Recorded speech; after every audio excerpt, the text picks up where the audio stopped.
All right, so joining us on the podcast today is Pallab. He is the Global Director of Customer Experience over at JFrog. It's great to have you on today. We're really looking forward to it. And just wanted to start off here. If anybody who's not familiar with JFrog, I just wanted to, if you could give a quick overview of what you guys do over there and a little bit of an idea of the teams that you manage day to day. So we are a product-based company located across the globe. So any client that you want to name, be it from healthcare, automobile, anything for that matter, I think our company handles the top 10 today. Like I said, we are based across the globe. Our philosophy is to chase the sun, ensure that customers get the kind of service they deserve 24/7. Definitely. And so you're leading the customer experience teams over there. Just curious, do you guys have a lot of remote teams? Obviously, it's across the globe. So I'm just curious where you guys are based out of. Yeah, so I think my team currently is based out of three different places. However, what we do is we work with a philosophy, like I said, chase the sun. So it's a round robin philosophy that would apply. Doesn't matter where we are, doesn't matter where the customers are. We ensure that people are getting the support that they need any time of the day or night. I think that's great. Is it difficult to manage some of those remote teams, or do you pretty good process in place with staying up to date with great communication methods? Obviously, any like async technology or things like that. Absolutely. Our philosophy is not 100% on just physical part of it, heavily on human intelligence and emotions. That's a very important part of our business that we do. So yes, we have processes and we have protocols that we follow. More importantly, with every client, we have SLAs, ensures that expect they're going to receive. It's not a surprise end of the day. And I just wanted to kick things off here a little bit with a question, a little bit around AI. I know that's a hot button topic for a lot of folks, but as AI is reshaping each touch point, and obviously the human touch is so important as AI kind of scales. How do you make sure to keep your team emotionally aligned to customer pain as the automation and AI increases? I think it's a great question, Sam. Me, our team, about scale with sales. Very important. So I believe our company produces great products, and that's what they have been doing since 2008. The company became public in 2018. In exchange, we had COVID, unfortunately, but that never stopped us. With the entire crisis that we see, the war that is happening, still our ground. That's where AI came into the picture. Having said that, the chatbots, you have the natural language programs, GPTs, etc. But I think as an organization, we always knew where to trigger the human intervention, what kept us going. So it's a very balanced approach that we have at this point. Definitely. And you mentioned the human intervention. How are you guys balancing that? Do you use a lot of AI like within chatbots right now? Or what does like your workflow look like for keeping everything, I guess, human centric in an AI world? We are still evolving, and I must be honest with that, Sam. So today what happens is fear of unknown. While we know there are options, organizations heavily dependent on the AI aspect, I'm sure you would have heard news AI failed, hallucinations, and we don't know. As an organization, as a unit, we are very cautious about that. Human machine synergy is what we are very particular about. Everything that we do is process flow that's been followed.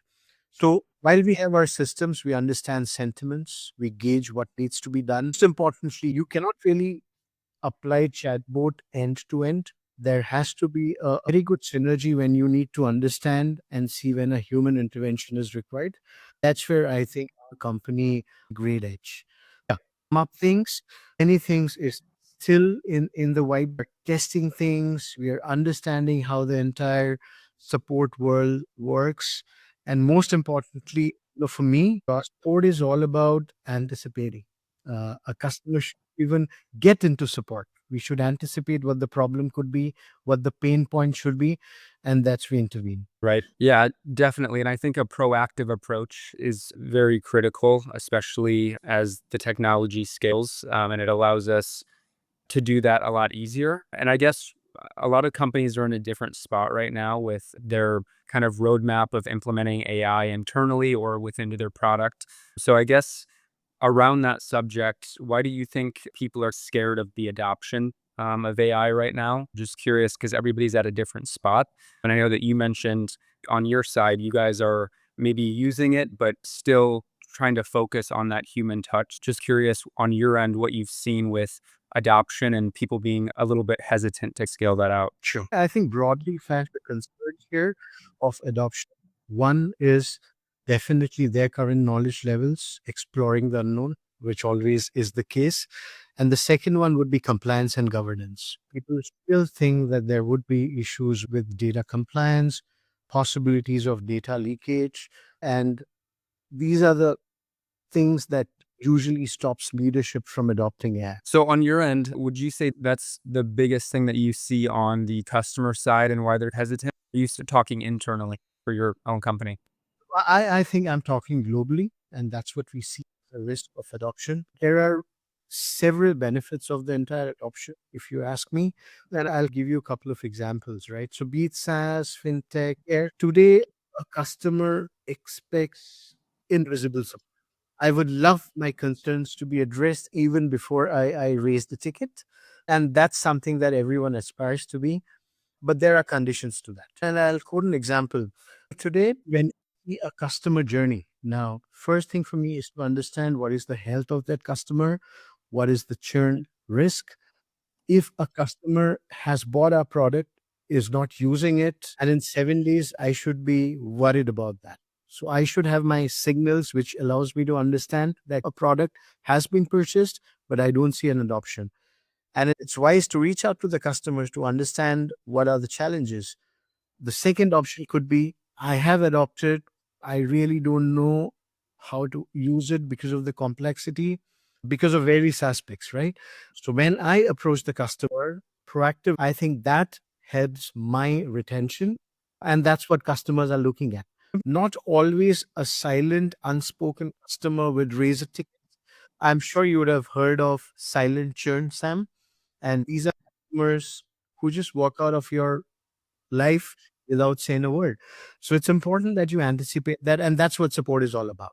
And I guess how would you best anticipate that? I know that maybe providing in-product knowledge and training or either those proactive reach outs might help with that. But when you encounter those triggers and maybe you see somebody who's been in the product for 7 days and they either haven't used or they might not know how to use something, what's the strategy there that people should push for to prevent that?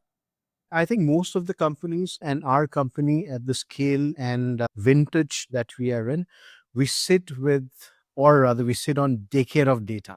And when I talk about that, I think machine learning plays a very important role today. So when that comes to machine learning, I think triage is important. We already know patterns, how customers behave. Systems identify how and where situations would play, be it a product usage, be it a pattern of a customer behavior, be it the entire psychology. And I think that's where it's important for both leadership, which is in human intervention, and the machines to synergize together.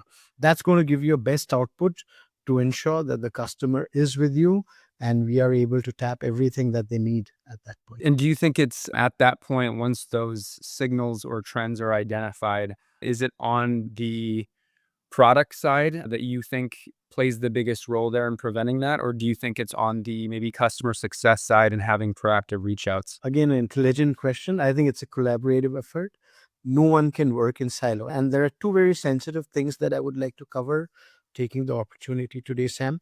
The first thing is today, with the evolving AI and the demands that customer envisions, we have to completely redesign the support workflow.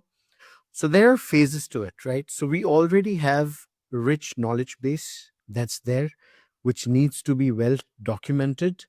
If that's not done, that's a problem. And I'll give you a depth ops based example. So let's say that we have an engineer who solves a container access issue, but that isn't codified.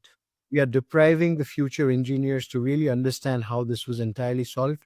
And that's what is happening with most of the ecosystem. Today, a lot of learning and the solutions is done within a particular silo, and that does not really translate to mass learning. Second thing is, a lot of companies are extensively focused on developing the best of products which is very appreciative, but that also means that we have to have complementary support system that's there.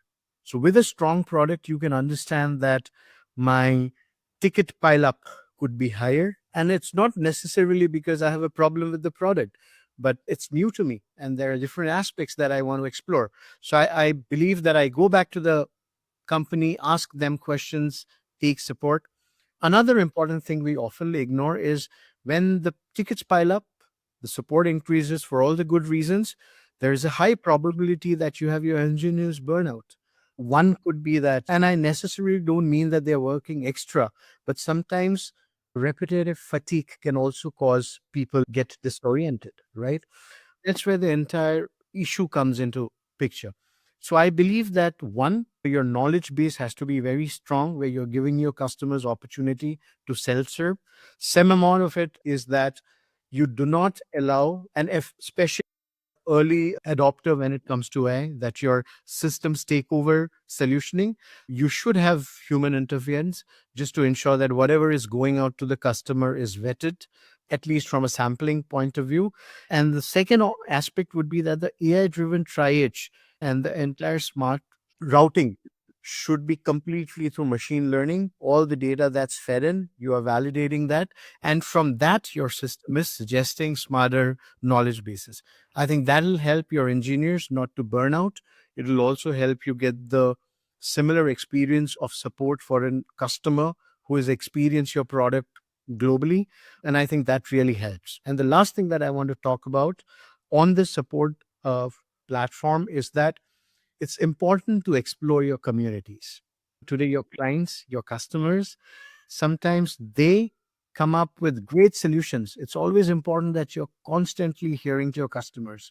I sometimes feel that the support world today ignores weekly, fortnightly connects, where you see these were the number of tickets that raised, these are the periodic concerns that customers are raising.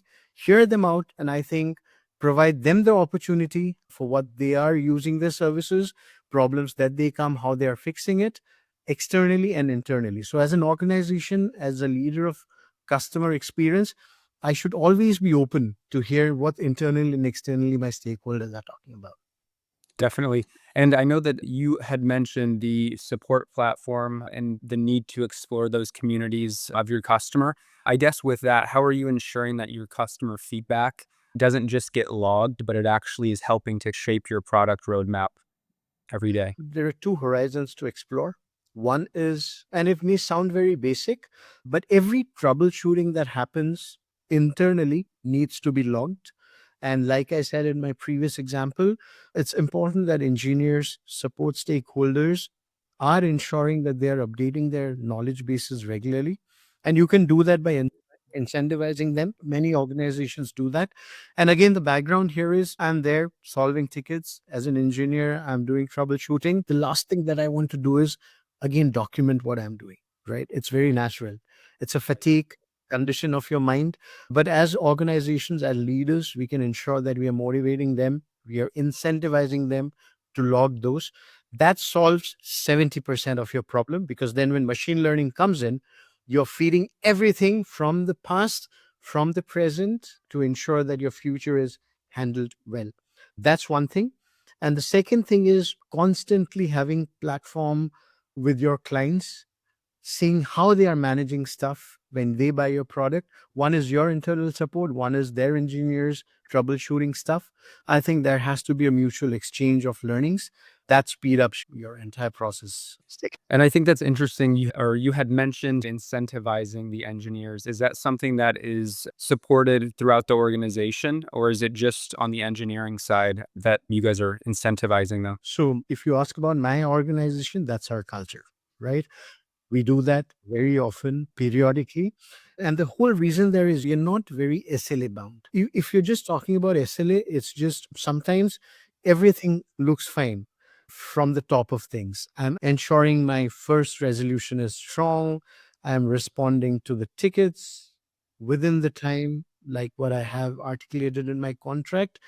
But there are many things which is unheard from the customer's end.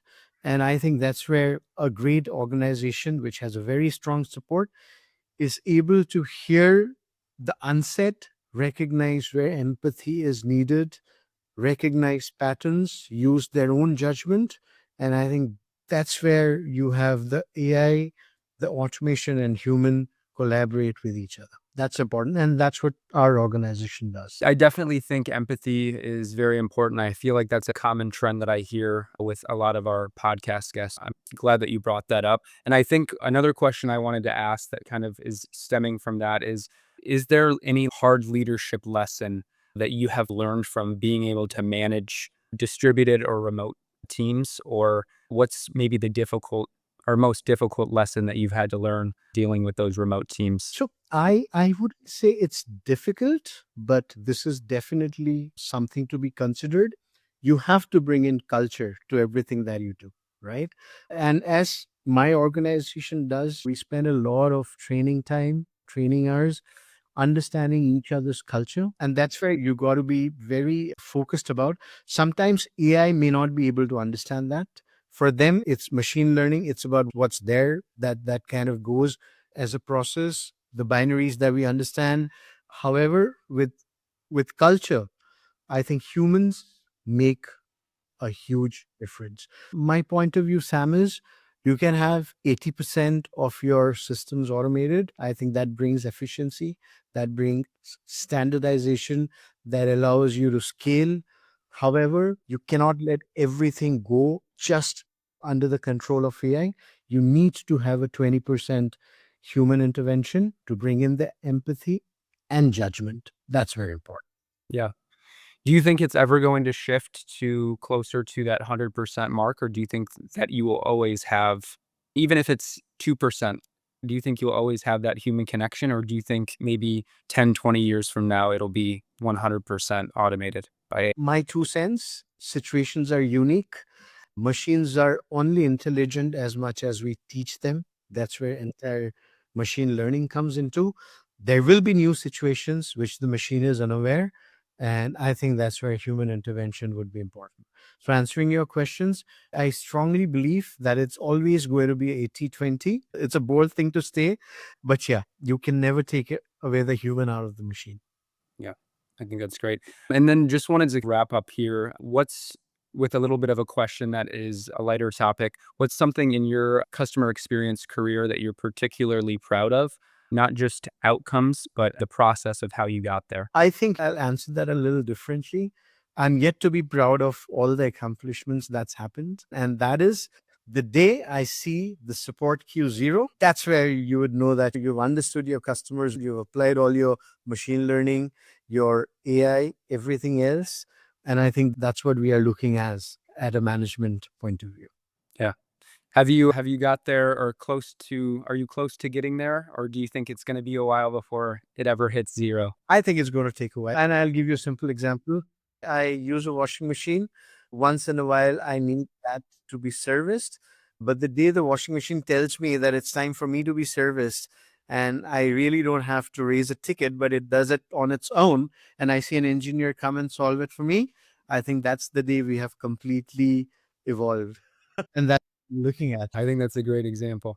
I think that was all the questions that I wanted to ask on this session. I think the main thing that I usually end these sessions with, is there any feedback or any piece of information that you want to leave with the audience before we end here today? Sure. So I think the first thing that I would like to tell folks is that AI is definitely not going to replace you. You have to embrace that. You have to learn AI, and that's going to make your job easier. So there is nothing to be feared about it. And the second thing is my 2 cents to the management and above is that it's important that we take adoption of AI. If we don't, competition is going to take us over. So the blend is important. You don't completely rely on AI to run your support. And it's also human to be scared of how things go. But the more you adopt, the more you learn, the more you get experts involved, I think the journey is just going to get better. So code is good for that individual. For any individual who is buying products today, the support has to be invisible. For sure. I 100% agree. I appreciate you joining on today. It was great talking to you. And I think that you had some great talking points that our audience is really going to enjoy hearing. So appreciate that. Hopefully we'll talk again soon, and hopefully, yeah, just have a great day. Will do too. Thank you so much, Sam. Appreciate your time. Thanks. Bye-bye.